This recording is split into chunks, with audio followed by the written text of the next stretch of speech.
Liridon Osmanaj, morda te prvo v novem videzu puščate brado? Ja, to je nov videz. En dogovor, ki ga imam za soigralci. Kakšen dogovor?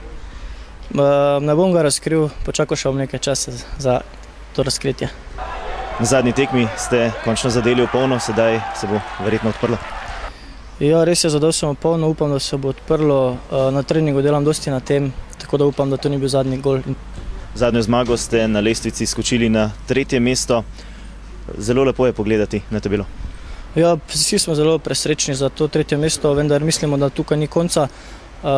Sedaj gremo v Gorico, kjer moramo igrati na zmago in osvojiti vse 3 točke. Gorici v zadnjem obdobju Domžale zelo dobro igrajo. Res je, vendar bomo za to tekmo se bomo zelo dobro pripravili in mislim, da te 3 točke nam ne uidejo. Gorica je v zadnjem obdobju v nekoliko slabši formi. Imajo tudi najboljšega strelca v svoji ekipi. Kako se zoperstaviti Goričanom? Imamo svojo igro, svojo postavitev. Trener nas bo zelo dobro pripravil za to tekmo. Tudi sami bomo šli 100% v to tekmo, tako da bomo naredili vse, da bomo dobili vse 3 točke. Ja, res je, imajo prvega strelca lige v ekipi, vendar imamo igralce, ki so sposobni ustaviti tega Žigona. Najlepša hvala, srečno. Hvala vam.